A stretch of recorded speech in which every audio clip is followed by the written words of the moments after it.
Hello beautiful people! Welcome back to my channel. This is your Mama Sam. Hello mga amigo, amiga, kumare at kumpare. Kamusta kayong lahat? Sana lahat po kayo ay okay at safe ngayong araw na ito. At syempre kung ako naman ang tatanungin nyo, nakikita naman ninyo ang beauty ng Mama Sam ninyo. Fresh overload pa rin, di ba? Ganyan talaga kapag umiinom ka ng maraming vitamin C plus kumakain ka ng maraming banana. Dahil sa banana, mas nakakaloka ang ganda ng Mama Sam ninyo. Charot! So, kamusta naman kayong lahat? Sana lahat kayo ay okay na okay ngayong araw ng Wednesday. So, happy Wednesday sa atin lahat ng bonggang-bongga. At hindi lang yan, syempre gusto ko rin magpasalamat sa walang sawang tumatangkilik dito sa Mama Sam Vlog, araw-araw, lagi-lagi. Maraming salamat guys sa pagmamahal at support na binibigay ninyo.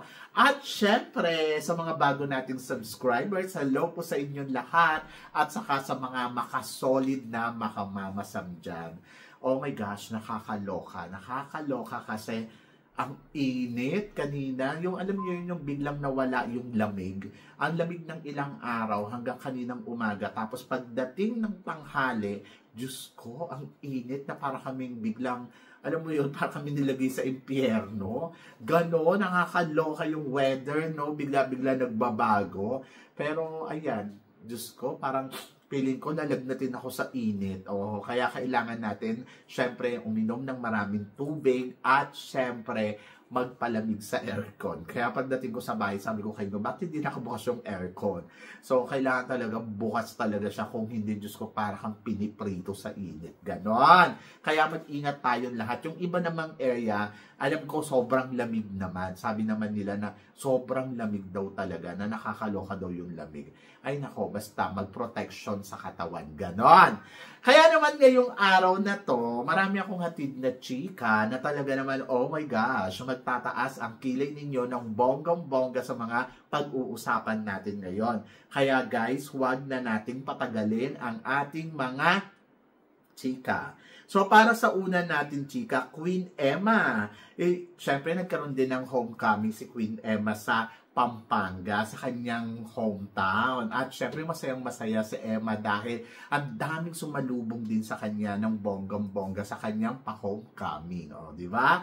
So, ako para sa akin kay Emma Tiglao, happy ako dyan. Kasi, deserve niya yan. At ayun nga, sobrang tagal bago nakabalik si Emma sa Pilipinas. Kaya dinanamnam niya talaga ang pa-homecoming sa kanya ng kanyang mga kababayan. Kaya congratulations kay Emma Tiglao. At hindi lang yan, kahapon din, syempre si Atisa Manalo, ang bongga-bongga ng kanyang pa-homecoming na talaga naman, oh my gosh, nakakaloka, sobrang panalo, sobrang, ay nako, ewan ko, basta ang masasabi ko ay ang sarap nung feeling kasi alam mo yon, kahit hindi tayo nanalo ng Miss Universe, pero yung binigyang importansya ang ating queen ay bongga yan. Oho. So yon, congratulations syempre sa tagumpay natin sa Miss Universe at congratulations syempre kay Maria Atisa Manalo, Philippines. Di ba? Sus ko, ang saya ng feeling. Anyway, so congratulations kay Emma at saka syempre kay Atisa at sa buong Pilipinas.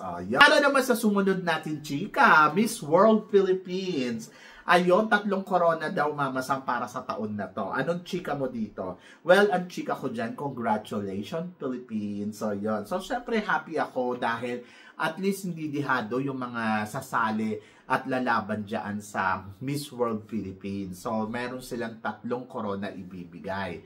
Hindi ko alam kung ano yung isa. Basta yung isa ay natatandaan ko Universal Woman. And then, ayan nga, syempre, ang Miss World Philippines. And then, may isa pa.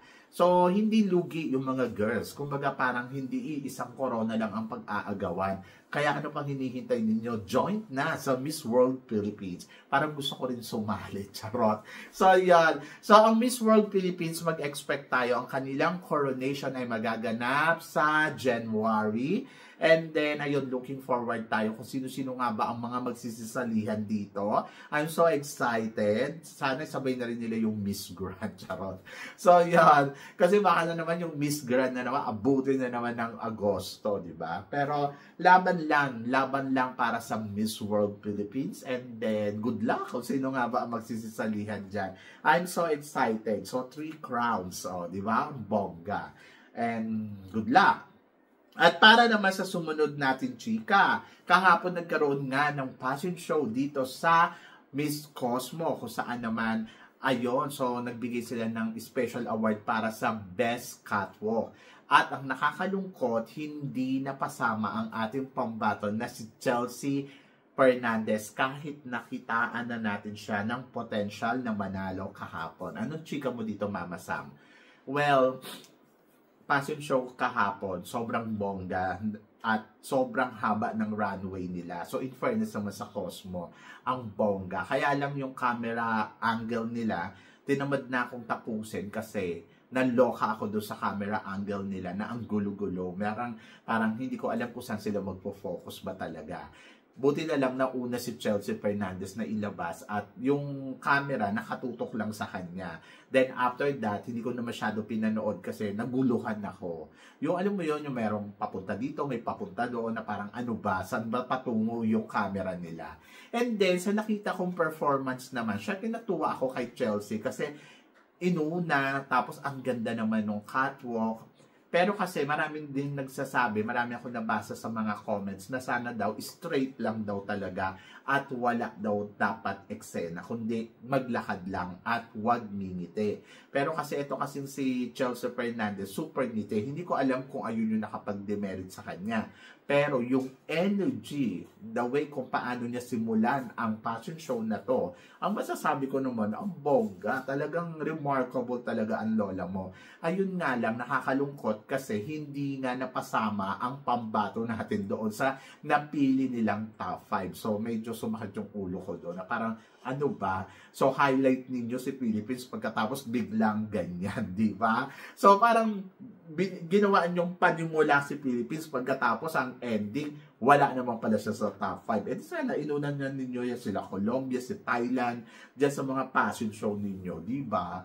Diyos ko, naloka tuloy ako ng bonggang-bongga. Hindi ko alam kung bakit ganun na nangyari.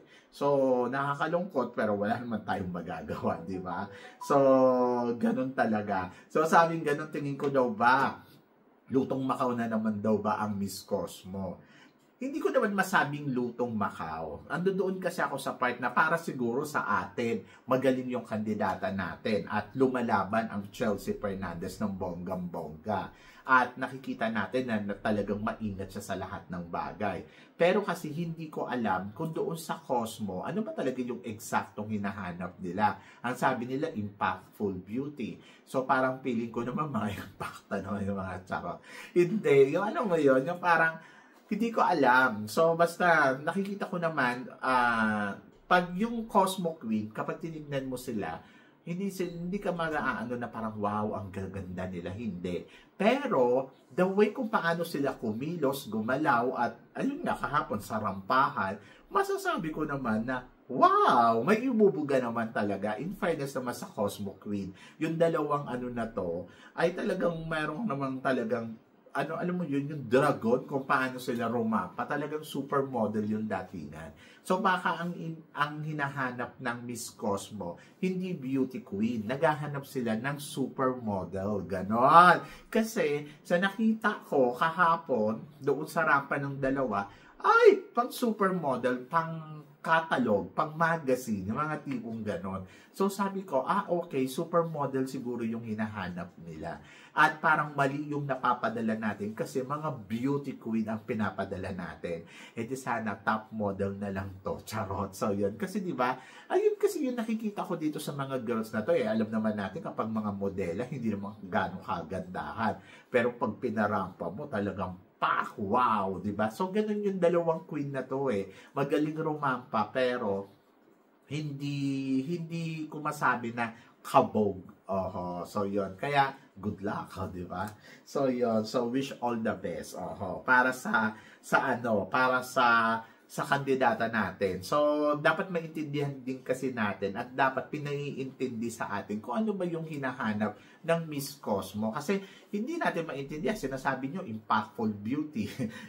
So, yung impactful na beauty, hindi ko siya mag-gets kung ano ba talaga, di ba? Yung ano ba talaga yung eksakto na pagiging impactful. Ganon. Kaya, ay nako, good luck. Good luck na lang talaga sa atin. So, good luck kay Chelsea, laban lang. Mali naman natin, wala pa namang preliminary competition. So, abangan natin. So, yon. And then, para sa sumunod na chika, eto nga, after pinarada ng 4th runner-up at 3rd runner-up sa Miss Universe, syempre, ang Miss Universe. So, may eksena sa New York, pero wala pa din daw masyadong pumapansin. Anong chika mo dito, Mama Sam? Ang chika ko dyan, syempre, kanya-kanyang teritoryo kasi yan eh. Kumbaga, ayan, katulad niyan, yung kay Kote, teritoryo niya yan. Natural, sasalubungin siya ng bonggang-bongga, lalo na kung ang feeling nila ay sila ang nanalo. Ganon din tayo, mga Pilipino, na ang feeling natin tayo ang dapat ang panalo dito. So, ganon din yung salubong natin kay Maria Atisa Manalo. So, kumbaga talagang warm welcome at bonggang-bongga, di ba? And then, pagdating naman kay hindi naman niya kasi teritoryo yung mga pinupuntahan niya at maraming ang imbyer na kay Fatima, di ba? Kasi nga, parang ang feeling nun lahat ay, ayun nga, binili niya yung Miss Universe. So, parang ang feeling nila, parang nagkaroon talaga ng dayaan. So, yun. So, anong ina-expect natin? Pero marami naman siyang followers pagdating sa social media. So, hindi ko alam. Oo. Basta nandoon na lang tayo sa punto na parang hayaan na lang natin siya hanggang sa mag-resign na lang siya or tignan natin kung ano yung mangyayari sa kanya, di ba? So, yun. So, leave her alone na lang talaga. Ganon. And then, ayun nga, sabing ganon ni Fatima, hindi daw niya binili ang corona. Ayun ay sa kanyang interview, hindi ko alam kung saan basta may mga nababasa lang ako na hindi daw nabibili ang corona ng Miss Universe. So, saan mo daw mabibili to? Sa Walter Mart. So, makakabili ka daw doon ng corona na gusto mong isuot. Pero hindi ang Miss Universe organization. And then, pinagiit din niya sa kanyang interview na bakit nagagalit ang lahat sa tatay niya, wala naman tong kinalaman sa Miss Universe. So, ang tanong ko na lang dyan, totoo ba? So, yun. So, kung totoo, unfair nga naman sa inyo. Pero kung totoo to na wala kayong kinalaman, hindi nyo binili ang Miss Universe, di good, di ba? So, the good karma, I think pupunta yan sa inyo. Pero kung may ginawa kayong mga ingay-ingay dyan, agam-agam, pasensyahan na lang. Ayun kasi yung nafe-feel nung tao. So, sabi ko nga nung sa mga nakaraang araw sa vlog ko, mas mabuting ipakita mo na lang kung ano yung galing na meron ka. More than doon sa idepensa mo na idepensa yung sarili mo. Kasi wala din namang mangyayari, di ba? So, yan. Kaya, laban, di ba? Nakakaloka. Diyos ko, sakit sa ulo. Anyway, so good luck na lang. Good luck na lang kay Fatima at good luck syempre sa natin, sa mga eksena dyan. So, ang sakit nila talaga sa ulo pakinggan, yung Miss Universe. Ang gulo nila. Kumbaga para sa akin kasi may nanalo na, wala na tayong magagawa. Napag-usapan na natin yan na parang hindi naman tayo agree doon sa naging desisyon nila na ito ang maging Miss Universe. Pero kasi wala naman tayong magagawa kasi kahit pa sabihin natin na niluto o dinaya o binili, kumbaga parang hintayin na lang natin na siguro kung ano yung magagawa niya. At tingnan natin kung matatapos niya yung reign niya. Di ba? Kasi at sakit na nila talaga sa banks. Tapos umaabot na sila may demandahan. Di ba? Parang ang iniisip ko, bakit ganon? Akala ko ba okay na sila? Charot. Tapos ngayon biglang may ganyan. So, ang nila, hindi na natin alam kung ano yung gusto nila. Ano ba talaga yung nasasakupan talaga ng mga problemang to, hanggang kailan matatapos to. Kasi ang gulo-gulo, meron pang mga eksena na kesyo binili daw nila yung Miss Universe sa ganitong halaga. So So, kolorum na ba ang Miss Universe ngayon? Ano ba? So, sana maklaro to nila. Sana kasi, para kasi ang pili ko kasi sa Miss Universe, para siyang isang babae na sobrang ganda, na pinagsamantalahan ng madaming tao. Pagkatapos, mapagsamantalahan, tinapo ng bonggang-bongga, yung ganon, parang nakakalungkot, di ba? Parang after nila, Paula Sugar na, ay, hindi na namin ito ma-handle. Tapos pinagkaguluhan nila. Tapos yung pinagkaguluhan nila, parang iniwanan nila ng ganyan na ang itsura ng Miss Universe. Na parang, ngayon, kanino na ito mapupunta? Ano na mangyayari? Ang dami na nagkiklaim na sila ang may-ari. Parang nakakaloka. Diyos ko, Lord. Ang Miss Universe ay isang ginto. Tapos parang sana wag naman ganito, no? So, yun. So, nakakaloka lang. Naluloka ako sa mga pangyayari. Anyway, so good luck. Good luck talaga. Good luck na lang sa atin lahat.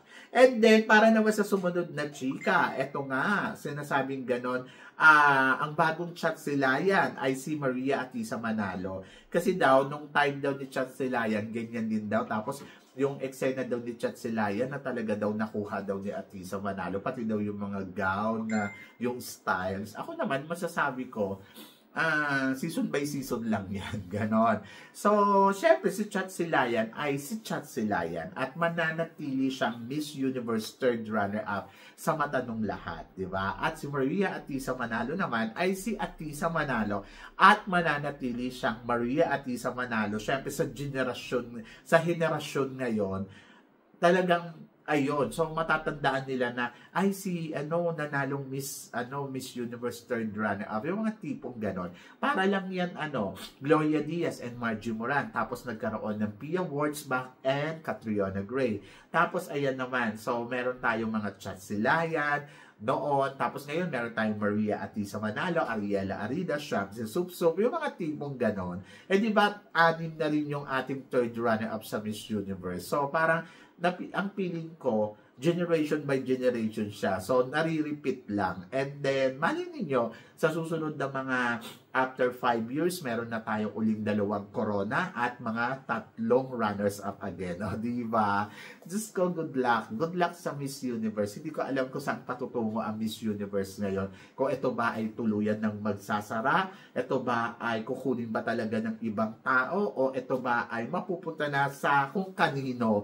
So, yun. So, I hope na sana magkaroon ng tamang direction ang Miss Universe kasi napaka-brilliant ng Miss Universe. Sa totoo lang, hindi ko alam kung bakit ginaganito nang dahil sa mga intention nilang lahat, no? So, hindi ko alam kung ano ba talaga din yung intention nila at bakit napapabayaan ng ganito, pinag-aagawan ng ganito, at bakit ganito kalaking halaga ang pinag-uusapan ng Miss Universe, di ba? So, yon. So, nakakalungkot na nakakaloka, di ba? So, yon. So, sana bumalik ang dating sigla ng Miss Universe, yung katulad nung dati. Alam nyo, sa totoo lang, ang the best Miss Universe para sa akin, yung IMG era talaga. Kasi nakikita mo yung tapang nung babae, yung galing, di ba? So, yon. Ayun talaga yung para sa akin. And then, of course, yung napapanood natin noon na nananalo yung prom era ng Miss Universe, mapaganon, di ba? Oh my God, I love Miss Universe. Nakakalungkot na ganito ang nangyayari ngayon. So, kayo guys, ano guys ang masasabi ninyo dito sa mga pinag-uusapan natin ngayon? So, please comment below para at least malaman ko naman kung ano naman ang chika mo dito sa mga tinatalakay natin. Syempre, maraming salamat sa inyong lahat sa support at pagmamahal na binibigay ninyo syempre dito sa channel ko. At sa mga hindi pa po nakaka-subscribe, please don't forget to click like and subscribe my channel at i-click nyo na rin po ang notification bell to more updated syempre sa aking mga chika. Sabi ng ganon, always keep smiling and laban lang. So guys, hanggang dito na lang. Hanggang sa muli nating chikahan. See you tomorrow. Thank you guys.